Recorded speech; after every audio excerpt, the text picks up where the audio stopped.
Welcome. You are listening to the Be a Better Being podcast, hosted by Michelle Zellner and Sasha Berscheid.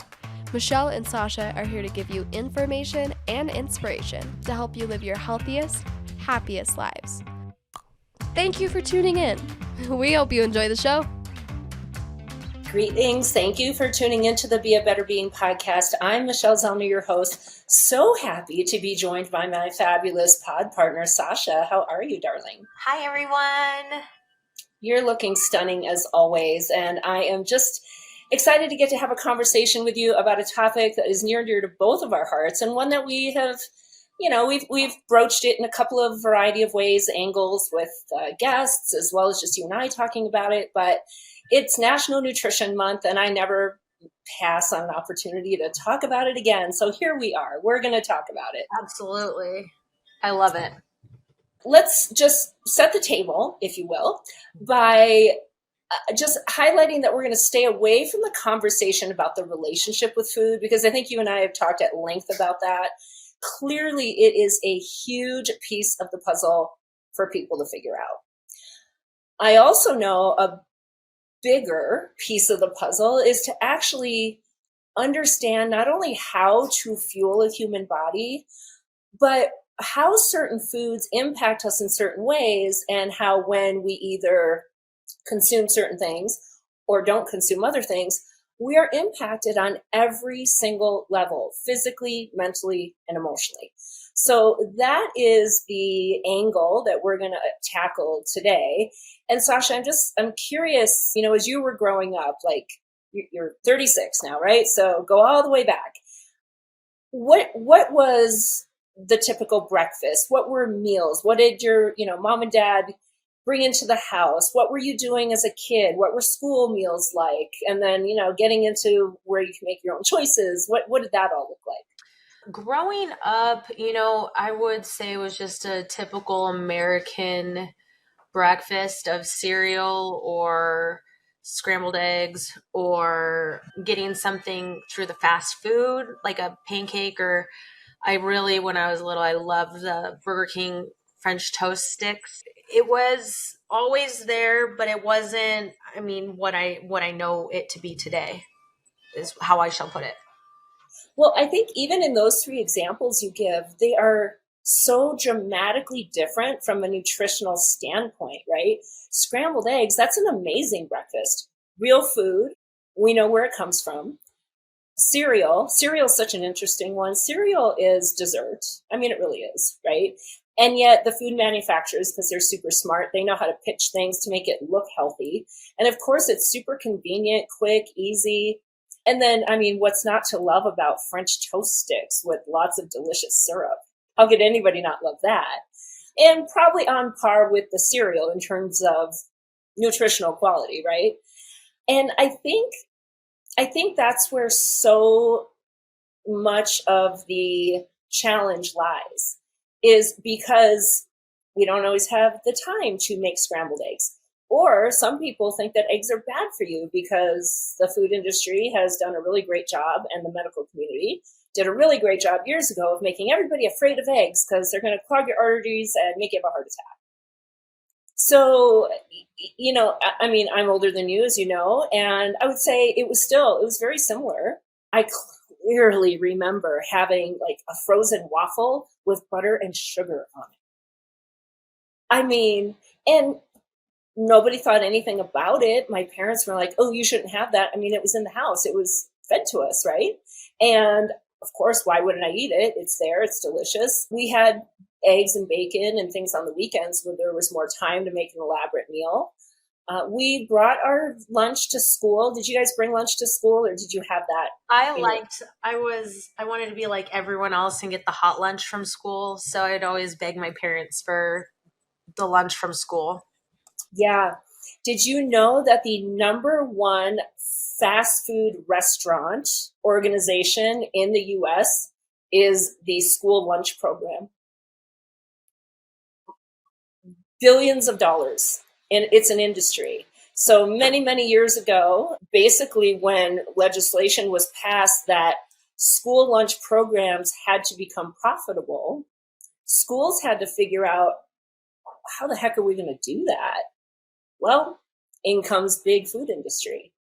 And the takeover of school lunch programs by big food, I'm going to say that definitely added to the decline of the nutrition being offered to kids these days, because so many kids get food from school. And we know that the quality of nutrition dramatically impacts their ability to think, to focus, their mental health. The food industry's job, I always tell people this, the food industry's job is to sell food. Well, how do you sell food? You make it delicious. You make people want more and more of it, and you make it at a price that they're willing to pay for it. And so you get this perfect storm of really low quality, cheap, highly addictive food that now becomes the norm. And you're the weird one if you bring your lunch and you have like actual real food that people are like, ooh, why would you eat that, right? And yet, how do we change it? I think, it really starts with people truly understanding that what you put in your body is poison or medicine. It is one or the other. There's no gray area. Food either offers you the raw materials that will help your body develop and grow properly, or it introduces things that are harmful and toxic that your body has to get rid of. It's one or the other. And, I think it's like everything, the cumulative effect of what we're doing most often. It's what is the habit? And habits are created, and then habits are really hard to break.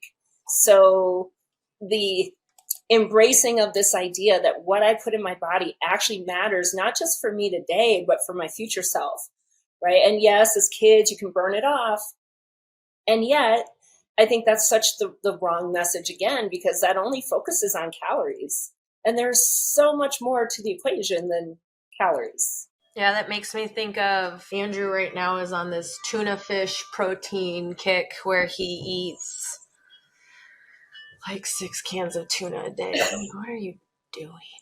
Maybe 4 cans, but like he's just really trying to get his protein in. And I just like look at him, and even when you were talking about the eggs, I came down to the kitchen and he was breaking my eggs and wasting half of it. And I'm like, what are you doing? He's like, well, I'm eating the egg whites. I'm like, no, you are going to eat my whole egg. Like, you're not going to not eat the cholesterol. He's like, it's cholesterol. I'm like, cholesterol's good for you.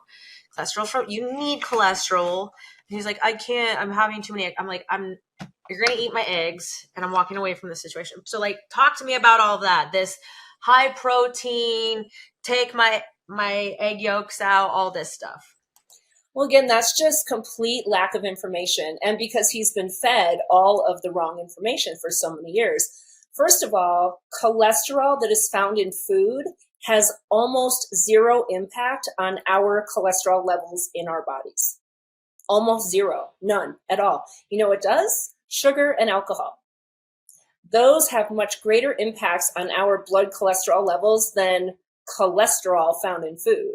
And when I say sugar, I mean any version which includes our white refined processed grains found in cereal, found in white bread, found in the white pasta, right? All the white things.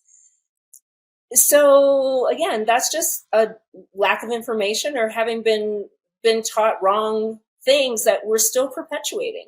We've known for decades that dietary cholesterol has almost no impact on our cholesterol, and yet Andrew still believes that. How does he believe that? Who told him that? Where did he learn that? Right? And this is why people have so much confusion when it comes to food. I 100% applaud anybody trying to increase their protein intake, because almost nobody gets the amount of protein that they need. However, to try to get it all from one type of food, not a great idea, especially something like fish, tuna, which could be high in mercury, and eventually we could lead to, levels of toxicity. So variety is critical in everything.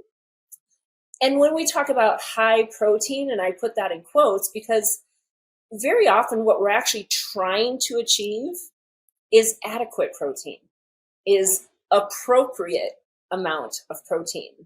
But because for so many years we have been at such diminished levels, it appears that when we start eating the appropriate amounts, that this is a high protein diet.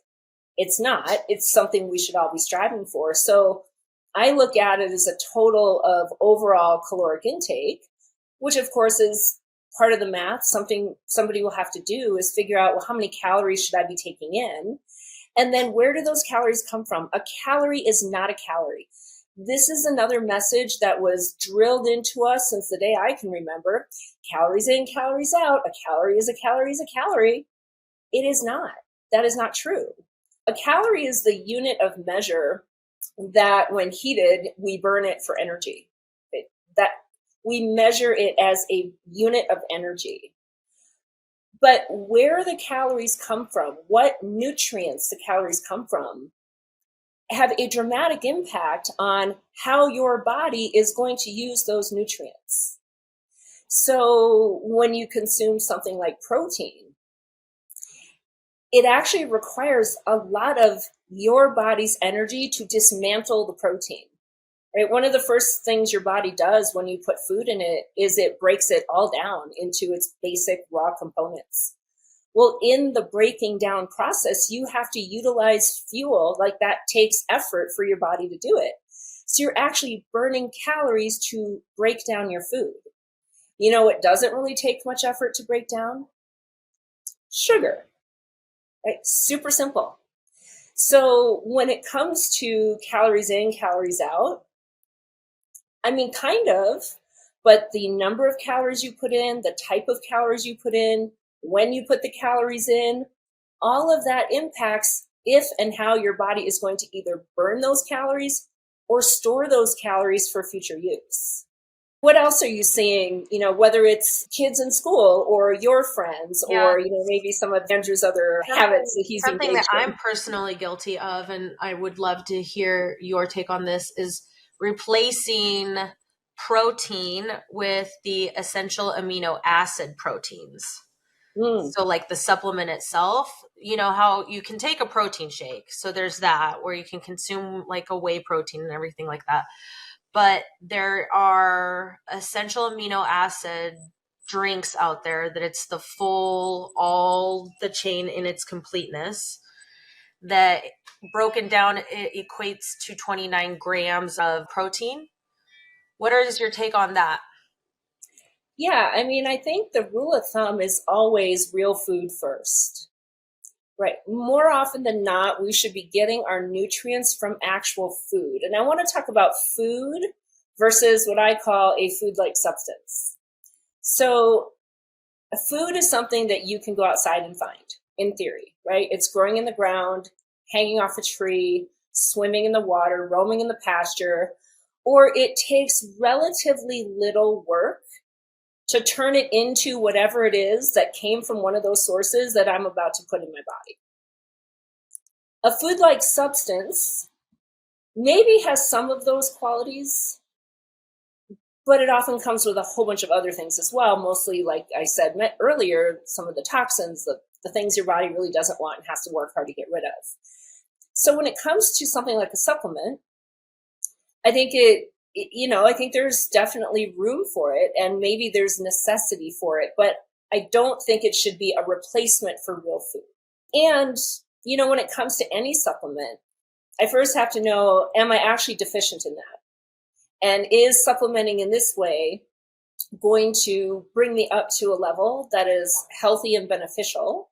Or am I maybe throwing other things off balance? Because I think another thing people don't recognize is all of our nutrients work in concert with each other.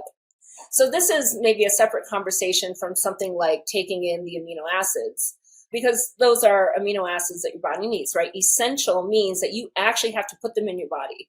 Our bodies produce a whole bunch of its own materials. So we have different types of fatty acids. We have different types of amino acids. And our bodies can produce a lot of them from what we already have in our bodies.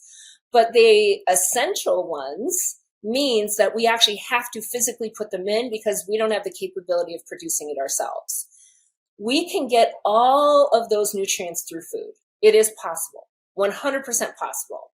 It can become very difficult for some people, or maybe just, not realistic living in the busy lives that we live. And so I think that's where supplementation can be helpful. But that's why it's called a supplement, right? It's to supplement, to fill in the gaps, not to be the sole provider of these nutrients. When it comes to other supplements of vitamins and minerals and things like that, again, I think because it's way more complicated than we wish it was or than we even realize it is, we can actually either be wasting our money or doing ourselves a disservice, because either what you're putting in your body isn't actually doing anything for you, or it's throwing things out of balance because this nutrient has to work in conjunction with this other nutrient. And now you've overloaded this one, which means you're out of proportion with the other one. So I think there is benefit for almost everybody for targeted supplemental therapy, but you got to do a lot of groundwork to realize, what do I need? What am I missing? And then what is the best way to get them? Because again, supplementation is really complicated. Some of them you take with food, some you take without food. Some you make sure you don't take with foods that have this, but make sure you take it with foods that have this. And that's when people are like, never mind, right? And so again, I think what the universe, God, Mother Nature has provided in the real sense, pretty spot on with what a human needs. Unfortunately, so much of that has been stripped out of the food supply in an effort to make food very cheap and accessible. And this is probably the biggest piece, to make it last forever on a shelf, right? So even think about something as simple as bread. Okay, Sasha, you've been all over the world. You've been to some fabulous places. And I know that you would agree with this. You go to some other countries, the food tastes different, right? The bread, just even take bread, for example, right? It's different. Well, why? Well, because they're probably not using a whole bunch of the garbage that we're using here, right? In the effort to keep our food shelf stable. Well, what makes things shelf stable? You know what a big one is? Sugar. So I don't know if you've ever read a bread label, but there's usually added sugar in bread. And you're like, well, that's so dumb. I bet it would taste delicious without it. Well, that's not the point, because the manufacturer's job is to make sure you buy bread tastes more delicious and actually biologically addictive when they've added sugar, specifically fructose, right? That's the sugar of choice in our processed foods, because it has such an addictive quality. It's also very, very, very, very cheap. And it makes that bread last a long, long, long, long time versus the bread you find at a bakery that uses all real natural ingredients and might get a little stale after a couple of days. Your other bread is going to stay nice and soft and moist and squishy for that time. I know it is crazy how preservatives have impacted, right? Like I think about, man, this food's going to spoil a lot faster. Is it more convenient to purchase this that won't spoil? It's just asking yourself, the same thing that Michelle always says, hard now, hard later, right? So asking yourself, are you wanting to have to go to the grocery store more often to pick up fresh supplies, or, do you just want to keep stocking stuff on your shelves and have to pay for that decision eventually?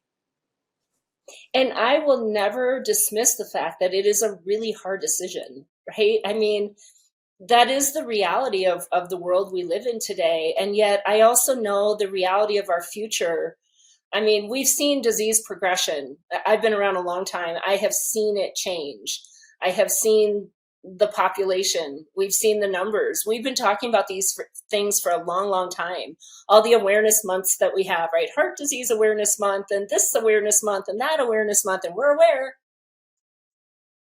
But we're not making different choices. Looking at it as a parent, it's a little different than for myself. So, I don't want to make it sound like, oh, my family only eats this. No, we eat a lot of chicken nuggets and we eat a lot of frozen miniature pancakes. So like for my household, we are just as guilty as everyone else with the fast food chain and all of the frozen meals and stuff for the kids. But I'm in a phase of my life where I need them to eat, and I need them to eat whatever they'll eat. And so I have to feed them what toddlers are weird and they're very select, and it doesn't matter how universal their taste buds were when they were little, 1 years old. It is like to have Draco eat broccoli now, there's no way. It used to be his favorite with cheese.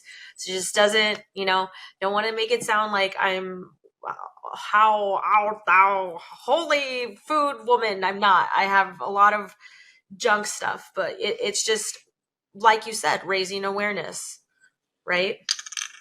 Well, and to your point, Sasha, I think I don't know anybody who, does it all the way we're quote unquote supposed to. Even me growing up, we had fast food. Like I just told you, we had, the sugary cereals and all the things. And those things are still in my parents' house. Like they've been hearing me drill this stuff for decades. And, what's my mom's favorite breakfast? Toast. Toast is not food, Mom. I can't tell you how many times I have said that phrase. What did you eat for breakfast? Toast. I had some toast. Toast is not food.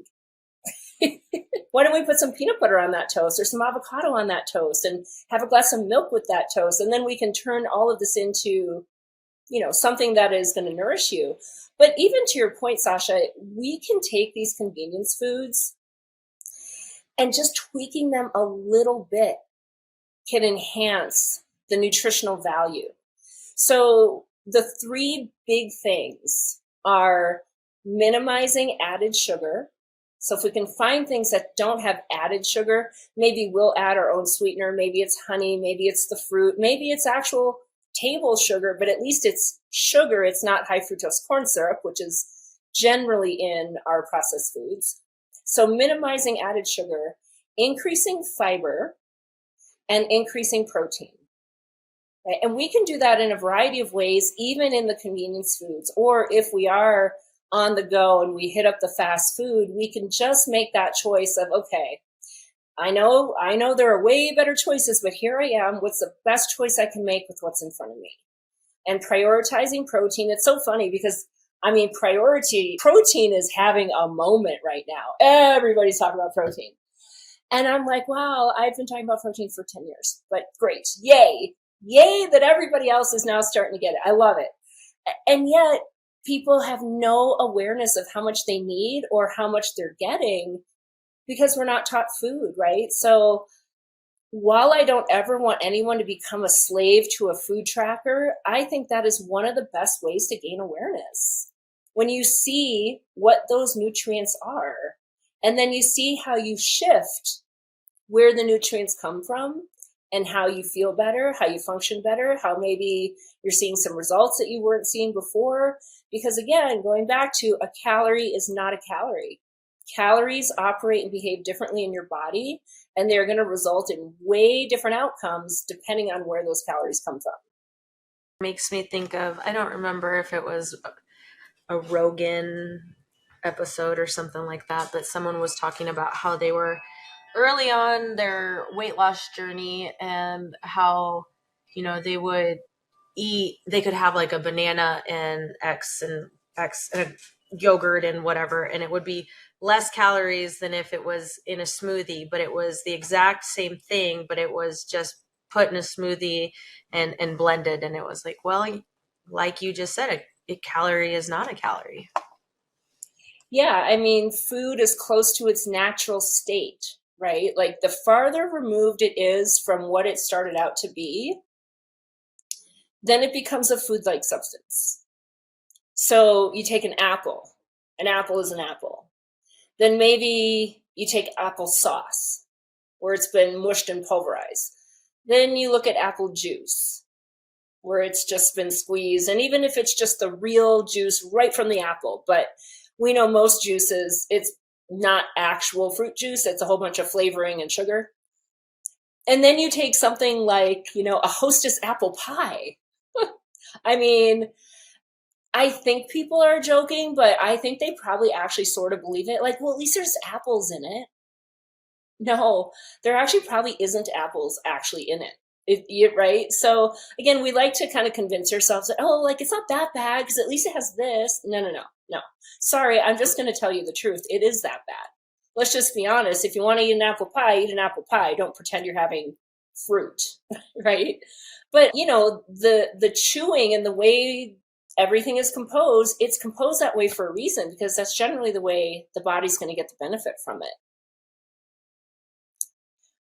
What I know you have evolved a lot in your dietary habits. What are some things that you recognize now that like, yeah, more often than not, I'm going to do this. Now that I know this is the way we're going to do it.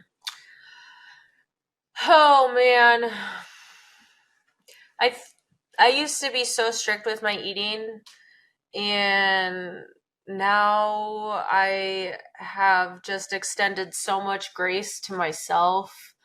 Now I know that when I'm eating, it needs to be, like a complete. So before I used to just have carrots, right, by themselves. But like now I will have carrots with a dip of some sort, like a hummus. So like more rounded eating, not perfect PFF all the time. But I'm trying to think what happened maybe it was even yesterday. I had like a dessert, and then right up, like, and I hadn't had anything except for the dessert. And then I was like, well, if I go and just eat a little protein with this dessert, then it makes this dessert less harsh on my body. And so like, I guess that would be a really huge change for me. It's just less strict, but more thoughtful. Oh, I love that. Yeah. And I think, to your point, let's talk about whether it's dessert or any version of sugar, right? So a piece of fruit, the carrots by themselves, the dessert, the soda, the, whatever from Starbucks with all the caramel and stuff in it, right? All of those things. It's that big surge of glucose. So any food that has some version of sugar in it in our body is glucose. And that big surge of glucose results in a big surge of insulin. And we know that the imbalance of insulin is really a driving factor to obviously diabetes, type 2 diabetes, to heart disease, to brain health disorders, to leaky gut and gut health disorders. So this is one of the reasons I have said forever is steady blood sugar. It is the key to your life. And that means we have to avoid big surges. So to your point, you put a dessert in your body that's delicious and has a lot of sugar, probably has some fat, because most desserts are a combination of sugar and fat. So the fat will slow down that absorption of sugar, but the protein is really doing the heavy lift there. The protein is really slowing all of that down. So I love that you even think about that, because, that's exactly what the goal is to avoid these spikes and crashes in blood sugar. And obviously to avoid the flood of glucose, if we're doing that consistently, that is definitely going to cause some issues at some point. So maybe we have dessert, but we don't have a ton of it all the time, or we don't have it very often, and again, people are like, well, I don't like sweets, so I'm fine. Well, you like chips? Because that's dessert too. You like alcohol? Because that's dessert too. I'm talking about any version of sugar. And those are all versions of sugar. And now, basically, if you look at the standard American diet, which I know you and I have talked about it, it spells SAD, S-A-D. The standard American diet is basically some version of sugar for breakfast, some version of sugar for lunch, some version of sugar for our snacks, some version of sugar for dinner, and then maybe some version of sugar after that as well. It is mostly some version of sugar. And I mean, the only way to start changing habits is, I think, to help people understand what that is doing and what that's doing long term. We look at just the future risk for chronic diseases and health, and we know that mental health, depression, and anxiety are directly linked to sugar intake. And so even when talking about the mental health aspect of it, we know the nutrients that we're not supplying our body with that actually would support our mental health versus the ones that we are putting in that actually deteriorate our mental health. Like, I can't help but wonder if that has, contributed to the mental health crisis that we have going on as well, right? Because we're looking at these things generationally. And I think maybe my generation, Gen X, I would say probably my generation as a population was the last to really grow up on mostly real food. Like we weren't having like fast food and convenient food probably until I was late middle school, early high school, because it just wasn't around. It wasn't an option, right? All of that changed in the mid to late 80s, and then the 90s it just took off like a rocket ship. And so we're looking at those generational changes, and we know that the epigenetics of that, right? Like now those have changed us on a cellular level, on a mitochondrial level, which is that powerhouse in each cell. And now that's being passed down to the next generation. So it literally is changing us from the inside out, and not in a good way. So somehow getting back to basics and doing the best you can to source real food as often as you can, to prioritize protein, that eggs over cereal every day of the week, right? And really, do eggs take that long? They really don't. They scramble up like that. You can boil them and eat it on the go. A handful of nuts and an apple. I mean, that takes no time at all versus this bowl full of sugary cereal, right? Yeah, it's just making those hard choices. Yeah, And sticking it to is. it. Yep. Yeah, and it is. It's about, just looking at the big picture too, because I know access and cost, I mean, those are very real things as well. I also know that junk food is not cheap. So when somebody tells me it's too expensive to eat healthy food, and then I look at what a cart of junk food costs, I'm like, number one, that's not even food. So you're not going to be satisfied. You're always going to be hungry. You're going to be always searching for something more. And it's actually causing you harm in the long term. If you took those same dollars, I guarantee we could find a whole bunch of other food that also tastes good. It's another thing, right? People are like, oh, I don't like it. Most people actually do like it. And yes, while kids are sorting out their palate, and trust me, it doesn't get easier when they become teenagers, because I have lots of friends who have teenagers and they're like, oh, they only want to eat this and that and the other. But yeah, I mean, and you and I, we went through that too, right? But I think it's the awareness, and it's, whether you as a mom, or you for the individual, or you supporting, friends or family or parents, or hounding your husband or whoever it is. I think educating is a big piece of it, right? And so hopefully when Andrew hears this and he realizes that, oh, cholesterol doesn't hurt my cholesterol. Oh, well, then why am I throwing away a ton of nutrition? Because that's what you're doing, Andrew. I'm speaking directly to you. You are throwing away the most nutrient dense food on the planet, basically. An egg. Eat the whole egg. Yeah. And maybe cut down on the tuna a little. I love that. Thank you so much for sharing your knowledge with us. I think we will be talking about this over and over again. It's important, even if it's important just to have a reminder course, of the importance of food.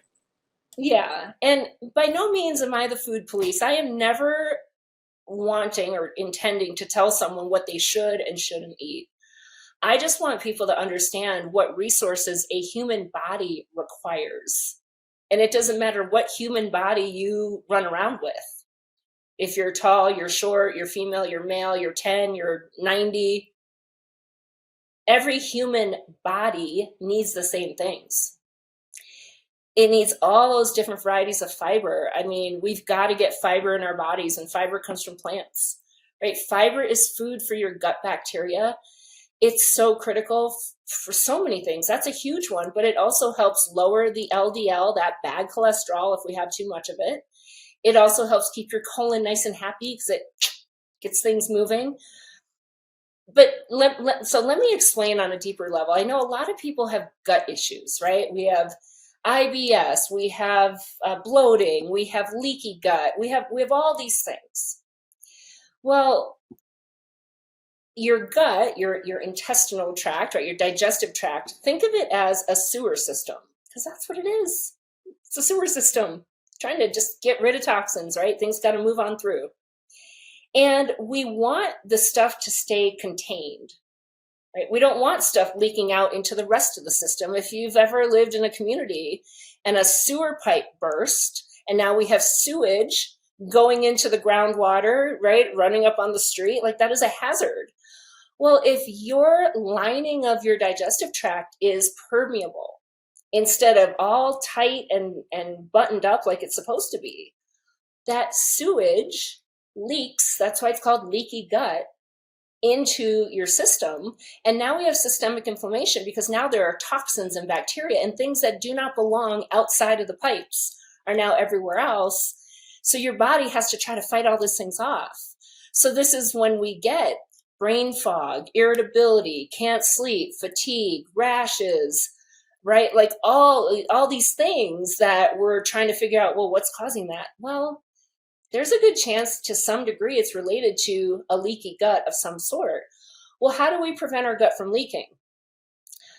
Number one, we got to stop putting in sugar because your bacteria in your gut, I mean, they're not dumb. They love sugar.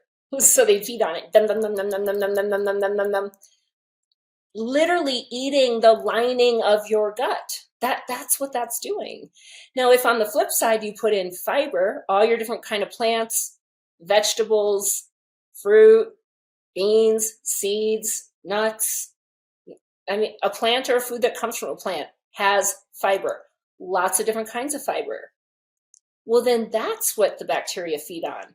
And that fiber, so we know prebiotics, right? That is fiber.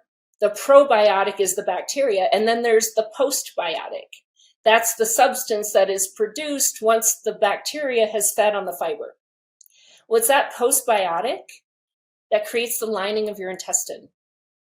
So you have to give your critters, your gut critters, something positive to eat to help create the postbiotic, which builds up the lining that prevents your gut from leaking. So maybe that will help somebody be like, oh, that's why I should eat fiber, right? And I think when you understand the mechanisms of food, right? Again, let's get out of this food as a calorie. Of course it is. It is way more than that. So that abundance and variety of foods that give us fiber, the abundance and variety of foods that give us those amino acids, that's protein foods, and then the abundance and variety of foods that give us fatty acids, those are foods that have fat. All of them are necessary. And hopefully we'll just start learning how to make it happen in the real lives that we live. And, you know, one of the things I help guide people and suggest that they do is start by making a list of whole real foods that you like. Because the goal is to eat food you like. I never want someone to eat food you don't like. You make a list of the whole real foods you like, and then you're going to embrace PFF as your BFF.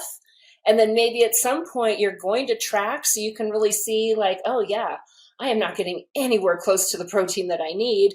And wow, I'm getting a lot of carbohydrate calories, which means I want to try to make some modifications to balance that out a little better. And then, you know, we just keep practicing because that's what life is. It's just every day we get to practice. What else? Anything that you think the listeners should know in this conversation that we haven't touched on? I think really the only thing I'd add besides that is just to also remember your water. The importance of water, and when we say water, we don't mean like water with like added stuff in it, or at least I don't, but just the importance of water and an attitude of gratitude. Like those things plus a nutrition, it'll just an idea or a nutrition plan or nutrition awareness. Well, it'll change your life. Yeah, I mean, water, my goodness, it still shocks me how many people don't drink water. And you know what? Almost the number one reason I hear, I don't have time to pee. So I don't drink water because I'm like, that is not acceptable. Is not acceptable. Everybody has time. You have to make time to do human bodily functions. That is not acceptable that you don't have time to pee. Now I get it. You might have to time it because you know you have a long commute. So you got to think about when is the best opportunity for me to hydrate, and maybe not right when you get in your car for a 45-minute commute. You got to make time to do the basic necessities for sure. And again, when you appreciate that every process in your body requires water, If you are not adequately supplying yourself with that resource, it's going to pull it out of storage, which is your cells, your brain tissue, your muscle tissue, every other tissue, which means nothing else can function correctly because it doesn't have the resource it needs. So definitely love that tip. And yes, always gratitude, right? Easy to be grateful when things are great, necessary to be grateful when things are not great. And I am working super hard on that at this very moment. And I'm so grateful that you were able to hop on today to have this conversation, because seeing you always just fills my cup. I think that hits it. I think we're going to keep it there. So thank you, darling, for hopping on and for exposing all the craziness going on with Andrew's eating habits.